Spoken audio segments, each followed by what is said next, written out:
Teste, teste de áudio, Igreja Batista Renovada do Jardim Brasil.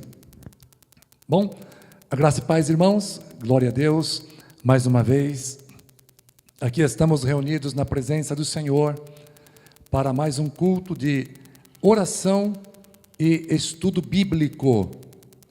Nós estamos estudando o livro do Apocalipse. Já há algumas semanas a gente tem se reunido para meditar neste livro, tão enigmático, mas que trata-se de uma revelação de Jesus Cristo. E se é revelação, não é mistério, é algo desvendado. Mas a quem? Aos servos do Senhor, que somos nós. Então nós vamos, desta feita, estudar o capítulo de número 7. Apocalipse, capítulo 7, é o que nós vamos estudar na data de hoje. Vamos fazer uma oração inicial e em seguida nós vamos entrar no estudo da palavra de Deus. Amém? Vamos orar. Nosso Deus e Pai, em nome de Jesus Cristo, entramos em Tua presença em oração neste lugar para estudarmos a Tua palavra. Tua palavra é a verdade, Tua verdade é um escudo e broquel. Nós queremos, Senhor, aprender mais de Ti. Queremos nos aprofundar no conhecimento das verdades eternas. Esteja conosco na noite deste dia, neste período de estudo da Tua palavra e neste período de oração. Fica conosco, Pai. Abençoe a cada um que está aqui presente, os que estão em seus lares. De igual maneira, abençoa de uma forma toda especial, para que se encham do conhecimento, que amem o conhecimento e a sabedoria. Ajuda-nos em tudo, Pai, neste comentário que iremos fazer nesta noite. Em nome de Jesus Cristo, nós te rogamos e agradecemos hoje e sempre. Amém. Graças a Deus.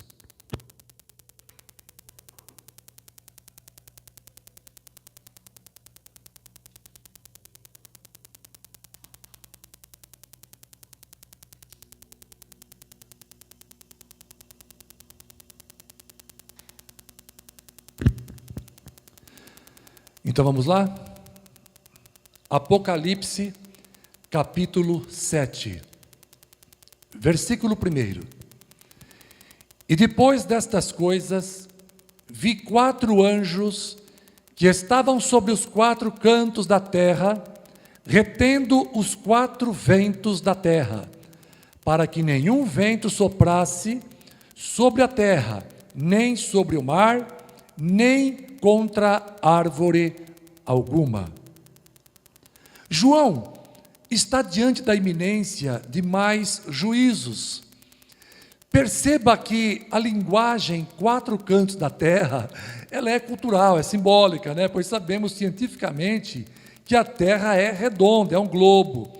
E desta forma não possui cantos, como alguns pensam por aí, né? Os terraplanistas. Mas Deus usou uma linguagem adequada à época de João. Os 4 anjos estavam dando uma pausa na sequência dos juízos de Deus, retendo os ventos, ou seja, retendo os juízos, porém de prontidão na iminência de liberá-los. Estamos, portanto, em uma pausa entre o 6º e o 7º selo. Vamos lá, versículo 2. E vi outro anjo subir da banda do sol nascente, e que tinha o selo do Deus vivo, e clamou com grande voz aos 4 anjos, a quem fora dado o poder de danificar a terra e o mar. Neste versículo, João está explicando o porquê dos anjos estarem retendo os 4 ventos. Eles estavam obedecendo ao anjo que subia da banda do sol nascente. Vamos continuar. E clamou com grande voz aos 4 anjos. Para alguns, isso parece reforçar a tese de tratar-se de um tipo do Senhor Jesus, pois ele dava ordem aos 4 anjos, e ainda com autoridade, Veja que o texto diz que ele falava com grande voz, tá bom? Versículo 3. Dizendo: não danifiqueis a terra, nem o mar, nem as árvores, até que hajamos assinalado na testa os servos do nosso Deus. Veja aqui esclarecido o motivo da pausa, no juízo de Deus. Deus não enviaria os seus juízos indiscriminadamente ou ao acaso. Ele providenciou um recurso para poupar os seus servos. Por isso houve uma pausa entre o sexto e o sétimo selo. Coisas terríveis haveriam de acontecer, mas Deus queria assinalar os seus servos na terra, tá bom? Versículo 4. E ouvi o número dos assinalados, e eram 144.000 assinalados de todas as tribos dos filhos de Israel. Aqui está a grande polêmica dos testemunhas de Jeová. Eles acreditam que os 144.000 será o número dos salvos no geral.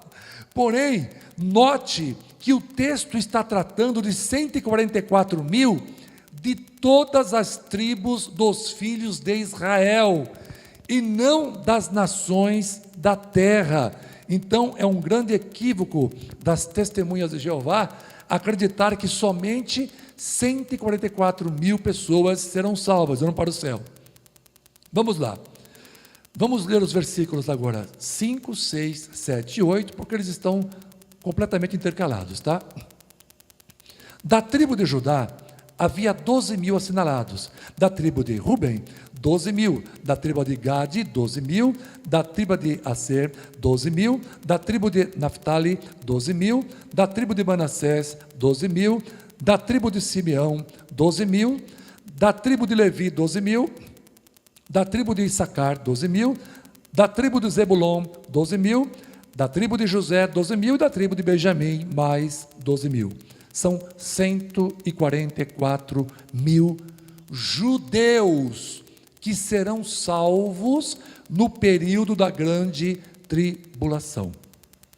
Fica claro, então, que os 144.000 são os israelitas que se converterão ao Messias Jesus, e lhes serão testemunhas em meio aos juízos de Deus na grande tribulação, tá? Não se trata da igreja, não se trata das nações, dos salvos dentre as nações, mas de 144.000 judeus que serão salvos no período da grande tribulação. Versículo 9.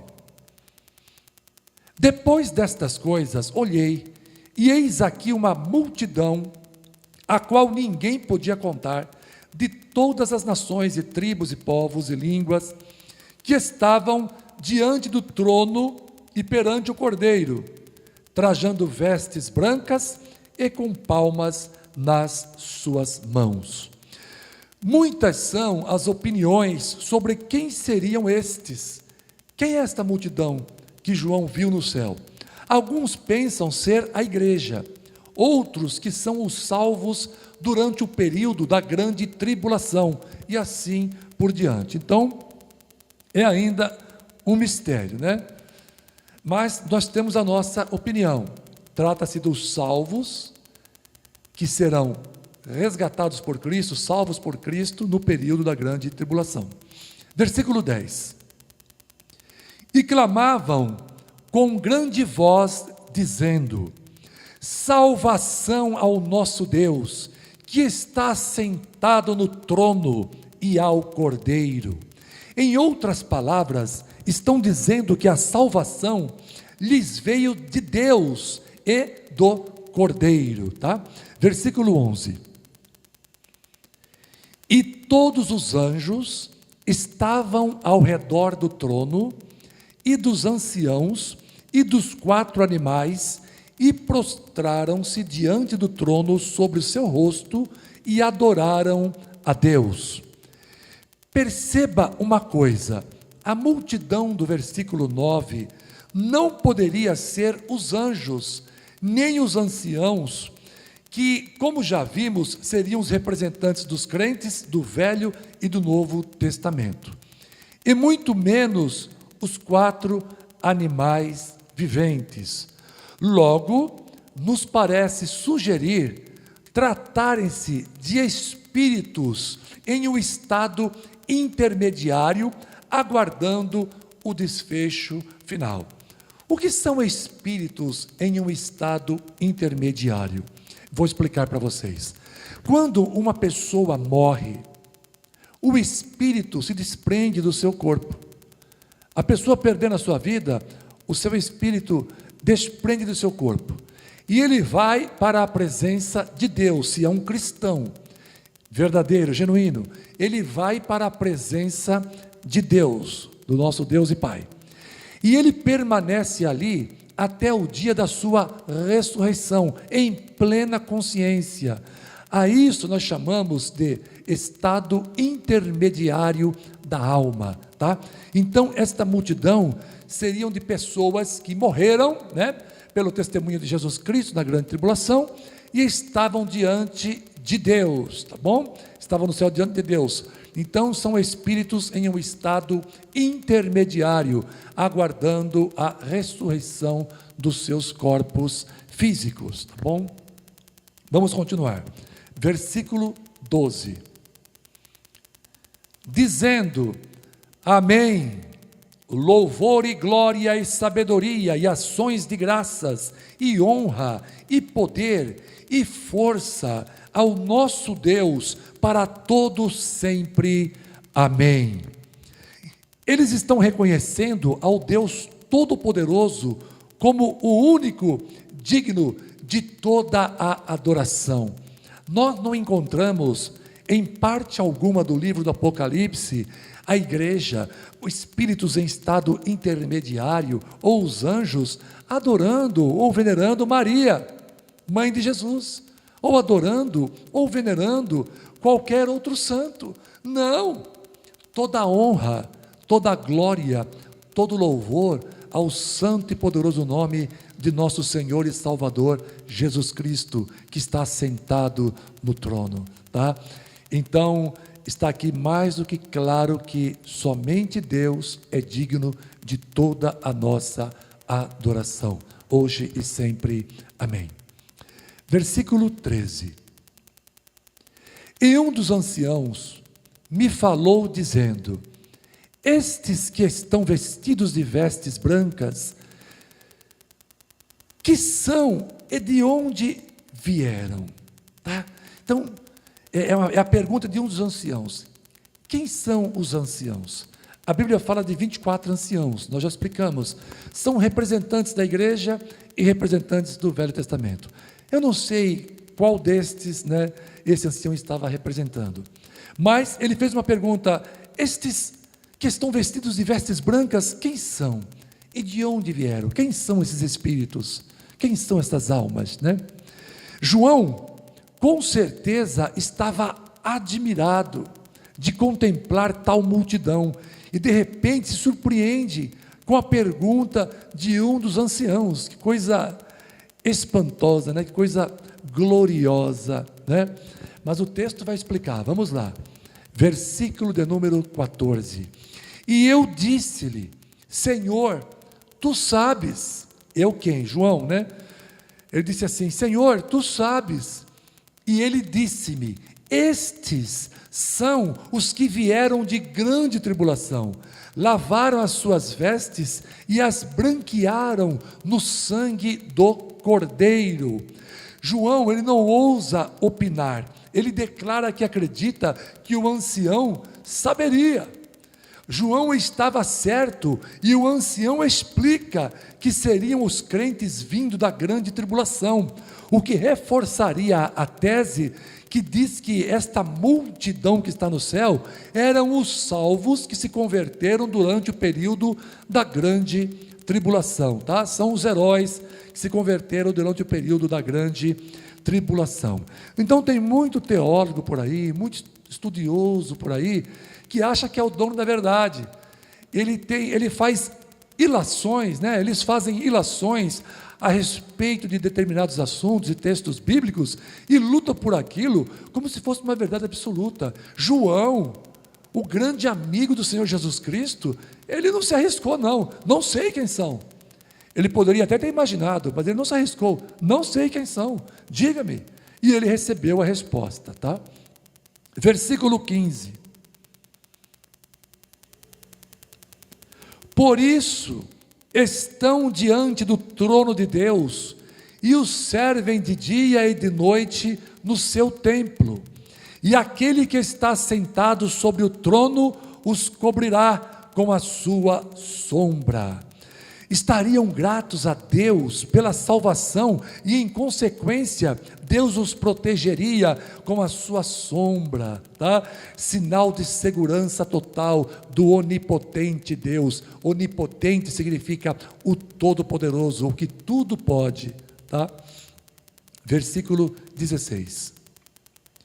Nunca mais terão fome, nunca mais terão sede, aleluia, nem sol, nem calma alguma cairá sobre eles, tá? Nunca mais terão fome, nunca mais terão sede, nem sol, nem calma alguma cairá sobre eles.